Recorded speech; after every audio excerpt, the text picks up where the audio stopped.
Bonjour à tous, vous êtes bien sur la chaîne Chouchoute et Chouchou, ça va? Ça va Chouchoute? Bah ça va très bien. Donc aujourd'hui on est où? On est sur les quais? Oui, sur les quais rive droite. Devant le bâtiment de France 3. Oui, bon, nous on va partout. Hein. Bon, je te laisse te présenter notre invité aujourd'hui. Ouais, notre invité, beaucoup d'entre vous le connaissent. En plus, il a un très bel accent, donc... sur Yvetot et Yerville, donc c'est James. James Desmarais. Ça va? Ça, James? Oui, très bien l'accent, voilà. Oui. D'origine américaine. Voilà, tout à fait. Le prénom, ouais, 3 mois.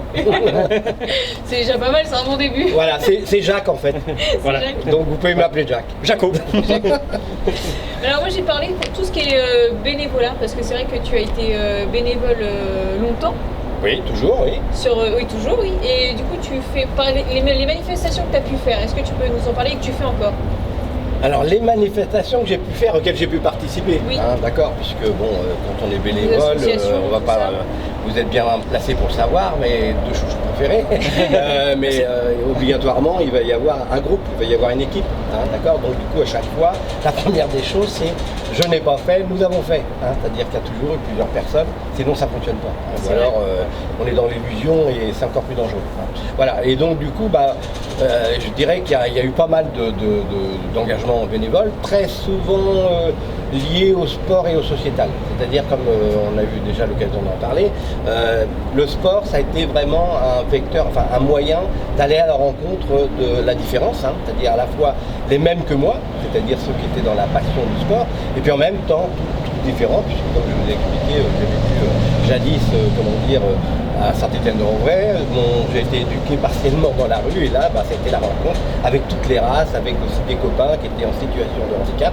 On ne parlait pas du handicap à l'époque, et donc c'était quelque chose d'extraordinaire, parce que c'était à la fois le plaisir du jeu, puis en même temps, c'était le plaisir d'appartenir à un groupe. Voilà. Et donc tout ça, ça a fait que tout au long de ma vie, en lien avec le sport, eh bien, j'ai toujours développé une participation à des organisations. Donc ces organisations-là, celles qui me, en termes de bénévoles, hein, là on parle, ça a été surtout, au niveau de du Yerville Tennis Club, hein, d'abord, où j'étais bénévole dans les années 80, hein, pour, à une époque où le tennis se développait. Et déjà à l'époque, on avait un petit œil sur, maintenant on parlerait d'inclusion des personnes en situation de handicap. Donc il y avait cette politique des 5000 cours où tout le monde venait au tennis, et puis en même temps, déjà à l'époque, on avait un petit œil sur la pratique partagée. D'ailleurs, on fait un petit coucou au nouveau président, c'est Antoine Louvel. Ah, Antoine Louvel, oui, Antoine était... Alors, c'est très bien, alors le problème c'est qu'on va digresser, mais on va partir sur autre chose. Mais Antoine, c'est merveilleux qu'il soit là, parce que c'est vraiment un pur produit du tennis club de Yerville. Ouais. Et ça, ce qui est extraordinaire, c'est que il a, il a 30 ans, donc il réunit toutes les conditions, puisqu'il est sédentaire, il travaille, à offert, podologue, voilà. Et puis en même temps, il a eu un haut niveau sportif, puisqu'il a été 15-2, il joue 15-2, voire même 15. Et d'ailleurs, c'est grâce à lui si j'arrive à courir un peu, parce que j'ai un problème au niveau des genoux. Ouais. Et c'est lui qui m'a fait des semelles orthopédiques pour pouvoir courir. D'accord. Et alors lui, merci. Voilà, et tout ça, c'est la grande famille Louvel, puisqu'il y a son père qui a été très très bon au niveau du vélo, son grand-père qui a été président du comité départemental de cyclisme. Il était Louvel, qui est bien connu, vraiment, et puis on le voit, ils ont des gènes, quoi. Voilà. Alors au niveau du bénévolat, pour continuer, après il y a eu, la création, la participation, au CR Cauchois. Donc j'étais pendant 6-7 ans coureur du CR Cauchois, donc c'était une rencontre extraordinaire, parce que là, une fois encore, j'ai rencontré aussi des bénévoles qui étaient avec lesquels j'étais dans la même culture, c'est-à-dire la culture du vivre et du faire ensemble, avec un support qui était le sport, et en même temps sans différence. Ou alors toutes les différences, c'est comme on veut, hein, d'accord. Et là, ça a été très enrichissant, parce que j'ai vu des gens avec une capacité, une énergie, avec une capacité de production à la fois en termes de niveau sportif, et puis aussi on crée le tour du Pays de Caux. Donc là ça a été les frères Le Rouge, Marc, Claude Le Rouge, il y a eu Thierry Legros, et puis Gérard Lozé qui est décédé maintenant, qui a donné son nom à la course de Yerville. Et ces gens-là, moi j'étais à la fois admiratif, mais j'ai pu participer. Et puis là-dedans, il y a eu de l'organisation notamment, et la participation Paris-Gao-Dakar, qui était une épreuve sur un mois de relais, où on est parti, c'était l'équipe Yvetot Normandie, Et donc on était en concurrence avec 12 équipes. Et là, ça a été bénévole aussi parce qu'il a fallu tout monter. Hein. Financièrement, il a fallu trouver des fonds, etc. Et puis ça a été une époque formidable de rencontres avec les peuples africains. Afrique du Nord et puis Afrique noire, ça a été absolument extraordinaire. Voilà, donc ça c'était, et puis un peu plus tard, il y a eu, l'AYCD qui a été fondé, les coureurs du dimanche, qui ont été fondés sur le même principe. On connaît très bien aussi. Même principe communautaire, on fait ensemble, etc. Et là, on a créé le Téléthon de la région d'Yerville, 23 communes, donc les 23 maires avec leur écharpe qui sont venus. Il y avait une place pour les personnes en situation de handicap déjà, puisqu'il y avait le foyer Chanclair qui était présent et qui ont été comment on appelle ça, les parrains, voilà. Et puis, il y avait 60 associations, 2300 personnes, et on avait mis une piste, et puis pendant 2 jours, mais en fait, le collège, ils sont déjà 600. Donc, ils sont venus courir en permanence, et puis Thierry Champin, tout ça, si vous connaissez, qui faisait de la musique autour, ça a été assez extraordinaire. Et puis, Thierry Musique, oui, c'est ça, Thierry Musique. Et puis, et tout ça, ça a été comme une scène non-stop avec des gens, comme vous faites, c'est-à-dire des gens qui viennent faut pas se méprendre sur le terme, mais qui viennent du peuple, voilà, et puis qui arrivent et puis ils exposent leur production, voire leur art, et puis ça part, et puis c'est merveilleux. Chacun amène ce qu'il peut amener. Voilà. Et donc ça a été ça, et puis après ça a été, donc là on était sur le Téléthon de la région d'Yerville qui maintenant continue à vivre de façon extrêmement énergique, puisque toutes les communes pratiquement ont un Téléthon maintenant indépendant. Et puis il y a eu donc ça c'était la création du vélo. Donc voilà, la RCE, voilà. Et puis la RCE, c'est véritablement créé sur le modèle du CA Cauchois et du Paris-Dakar, puisque l'idée, ça a été la première idée de la création de cette association qui est maintenant dirigée par Christian Rosé, qui est une belle association qui vit bien, qui a vraiment développé le tourisme de qualité, parce que là-dedans, il y a des gens qui ont un niveau... voilà, ils se baladent à 35 km/h. Voilà. Bon, et puis à côté, il y avait à l'origine de ce projet-là l'idée d'aller à la rencontre des peuples, à la rencontre de l'Europe, parce qu'on nous parle de l'Europe et c'est une abstraction, ou parfois un danger. Et là, on est allé à la rencontre. Et donc, du coup, on a fait énormément de pays depuis, puisqu'on est parti de Nantes jusqu'à Nevers, Bâle jusqu'à Vienne, donc on est allé jusqu'en Croatie, Serbie, voilà. Et puis là, dernièrement, on est allé en Pologne et Lituanie. Mais je vous l'ai déjà dit, c'est pas... c'est un périple, mais la plus grosse difficulté, c'est l'adaptation. En fait, parce que tous les jours, il faut changer. Donc voilà. Et le vrai problème, c'était changer, s'adapter, se préparer même s'il pleut, etc., pour faire son relais. Mais sportivement, comme c'est très adapté, en fonction du projet de chacun, c'est la vitesse, la distance sont adaptées. Et pas traverser les frontières, c'est pas comment? Alors, le seul problème qu'on avait connu, que vous avez entendu parler sûrement, c'est entre la Serbie et la Hongrie. Parce que là, il y avait des tensions, c'est pas l'Europe tout à fait, il y avait des tensions politiques, il y avait arrivait l'histoire des migrants, parce que je vous rappelle quand même qu'ils ont mis des grillages partout pour éviter, etc. Là, on est resté en plein soleil pendant 6 heures, ça a été extrêmement compliqué. J'ai une petite question au niveau touristique, moi. Comment? Au niveau touristique, parce que la Serbie se développe un peu au tourisme. Oui. Est-ce que c'est un beau pays à visiter? C'est sécurisé ou pas, non? Alors je vais être en difficulté pour te répondre, parce que quand on est allé en Serbie, en revenant à la frontière, il y avait un Hongrois qui nous dit vous venez d'où? On vient de la Serbie, vous venez avec votre camion, les vélos, etc. Ah oui, mais vous n'avez pas eu peur? Parce qu'il y a énormément de problèmes de délinquance, etc. En fait, on n'en a pas connu du tout. Donc, nous, on n'en a pas rencontré. Après, c'est des peuples qui sont intéressants à rencontrer, parce qu'il y a une espèce d'ouverture vers l'Europe qui est extrêmement intéressante. Il y a des capitales qui sont très marquées historiquement, avec des monuments, etc. Il y a toujours, l'intérêt de la découverte. Après, on est quand même sur une... Alors, il y a la culture culture de la pastèque avec des monceaux de pastèques partout. Donc du coup, on peut manger des pastèques, voilà. Bon, après, sur là où nous sommes passés, je dirais pas que c'est comment on appelle ça, le paysage était un peu redondant entre la Hongrie, voilà, mais c'est dur de dire ça parce que moi j'ai trouvé mon compte, d'accord. Alors après, organiser, moi ce que je conseille aux gens quand c'est possible, c'est là où il va y avoir des capitales assez petites, parce qu'il y a des grandes capitales, il y a des petites capitales, bah, c'est peut-être dans une semaine de faire 2 capitales. Ah, c'est ça, voilà, là c'est bon. Faire Budapest et puis la capitale de la Serbie, et ben c'est bon, il n'y a pas de souci. Comme là par exemple on avait Varsovie, les historiens, les passionnés pourraient y vivre complètement, mais pour des gens qui vont à la rencontre, passer 3 jours, c'est très bien. Ça permet vraiment de prendre une première dimension de l'état d'esprit comment on appelle ça, de la capitale et puis de ses richesses. C'est un beau périple quand même.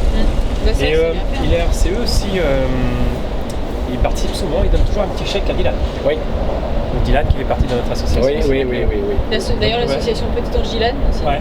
Et c'est Bouge ton vélo, je sais pas quoi. Oui, voilà, c'est-à-dire qu'il y a eu, la première idée, enfin une des idées en parallèle, donc du coup je rappelle, il y a un pilier, c'est la RCE, c'est la pratique régulière du cyclotourisme et des gens souvent à la retraite, pas tous, mais souvent à la retraite qui trouvent là le plaisir de se retrouver, puis quelque chose de très sportif quand même.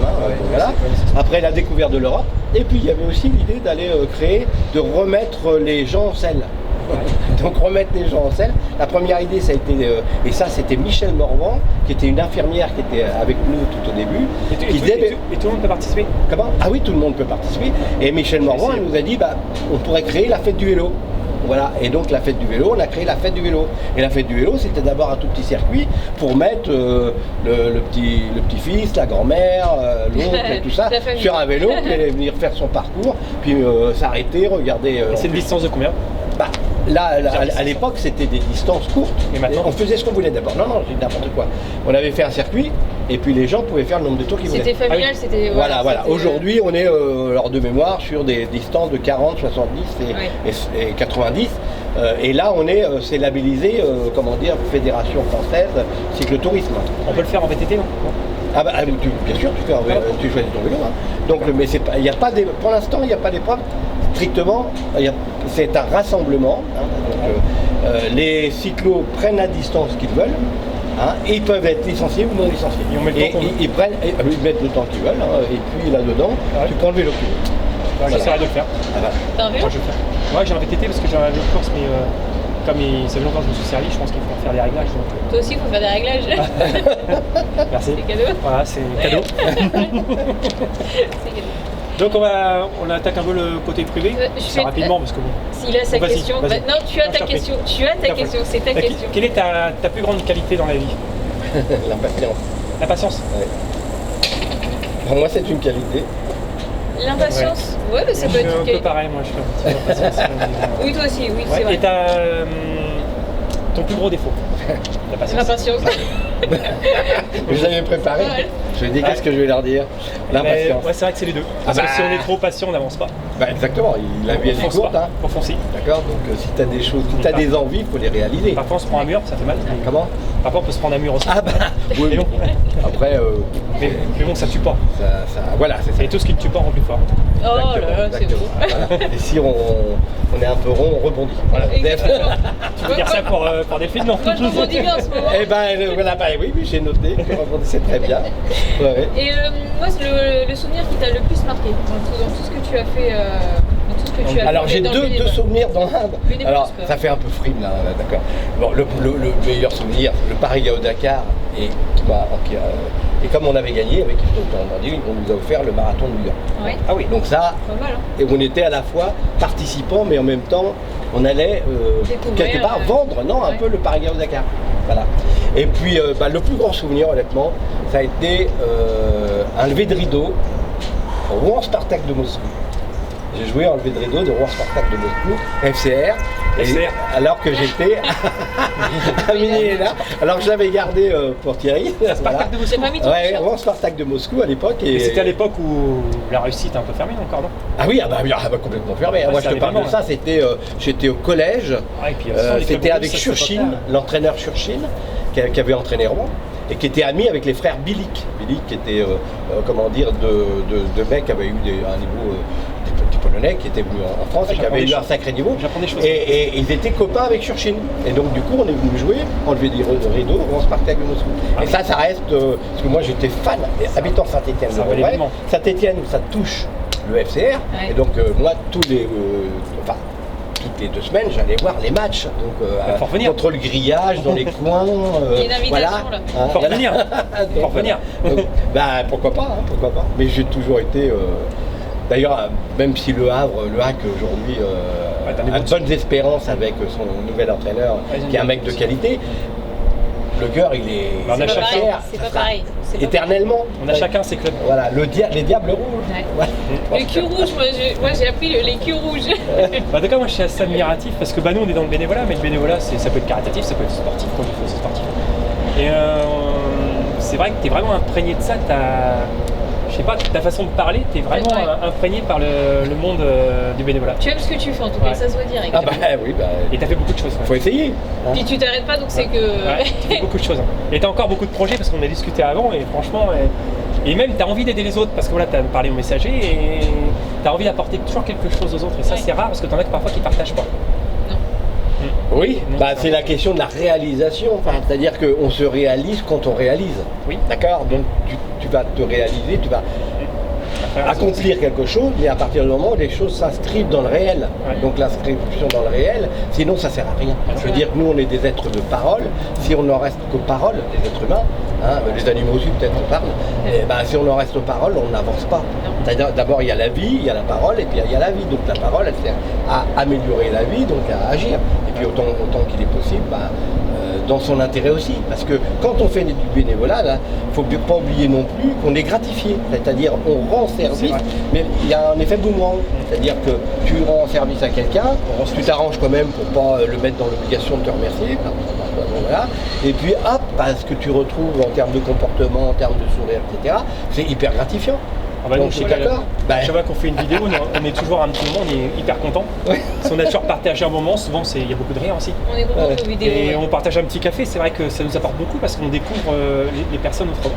On peut les voir dans la vie de tous les jours, c'est vrai. Mais c'est vrai qu'il y a des personnes qui sont pas forcément pour le partage, pour le donner des contacts, pour tout ça, parce que ils veulent mettre des bâtons dans les roues pour justement avoir leur bénéfice. Ils font leur petit truc et ils gardent tout pour eux parce que c'est précieux. Ça dure qu'un temps.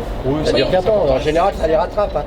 Mais donc voilà, donc du coup, je voulais vous dire aussi que moi j'étais admiratif de ce que vous faites, très clairement, parce que on en reparlait un petit peu avec votre président, mais moi ce que je trouve extraordinaire, c'est le fait d'abord vous répondez à un besoin clairement de la société, alors qu'il y ait de la souffrance ou pas, de toute façon c'est inhérent, mais c'est certainement la question de la souffrance qui vous réunit, mais il n'y a pas que ça. Il y a une attente qu'ont les gens de vivre ensemble, d'être ensemble, parce qu'on est dans une société où on a dans nos têtes on a des cloisons et puis c'est énormément. Puis nous on est comme une famille. Voilà, exactement. On a formé une famille et on est tous heureux d'être ensemble, de faire des choses. Je suis admiratif de ça et puis en plus le fait que vous agissiez à la fois au niveau macro, c'est-à-dire des grosses organisations, etc., mais au niveau micro, c'est-à-dire vous n'oubliez pas d'aller vérifier et de mettre en place concrètement les choses. Et ça c'est. Mais bon, quelque part, t'es aussi messager dans l'âme, parce qu'on n'est pas obligé de faire partie de l'association des messagers pour être messager. C'est messager d'un partout finalement, il y a des milliers. Tant qu'il y a du cœur, c'est un messager. Et puis on va poser notre dernière question, toi. Vas-y. Parce que le temps de fond quand même, on ne se rend pas compte, mais je pense qu'on pourrait faire 2-3 heures, parce que tellement une vie large en bénévolat, on pourrait faire une matinée, je pense. Ensemble, je pense qu'on pourrait passer plusieurs jours. Je pense ensemble, parce que vous avez beaucoup de choses à dire. Vas-y, pose la question. Est-ce que dans toutes les questions qu'on t'a posées, il n'y en a pas une qu'on t'a pas posée, mais que tu aurais aimé qu'on te pose? Oui, que je voudrais rajouter. Un petit mot de fin. Ouais, un petit mot de fin. Vas-y. Bon, je vous chanter un petit peu. Pas du tout. Pas du tout. Lui, oui, peut-être. Moi, j'aimerais bien. Faites un peu d'anglais. I must speak. Just a little bit. Voilà. Just a little bit. Alors, English. Happy birthday to you. Happy birthday to you. Happy birthday to you, Delphine. Happy birthday to you. Voilà, c'est l'anniversaire de Delphine hier, donc voilà. Ah, avoir une belle C'est petite gentil. pensée, c'est de belle fin. C'est très gentil, bah, je te fais un bisou. Voilà. Oh, puis moi je te fais un bisou aussi. Bah, moi je reviendrai. Hein. Moi je te fais un bisou aussi. Merci mon Fifi. Allez Fifi, viens nous faire un bisou. Allez, Oh, parce je vais que faire un bisou à Fifi est là, James. on fait une autre vidéo tout à l'heure. Ouais. Merci mon Fifi. On vivait. À bientôt. Bisous, bisous. J'y vais.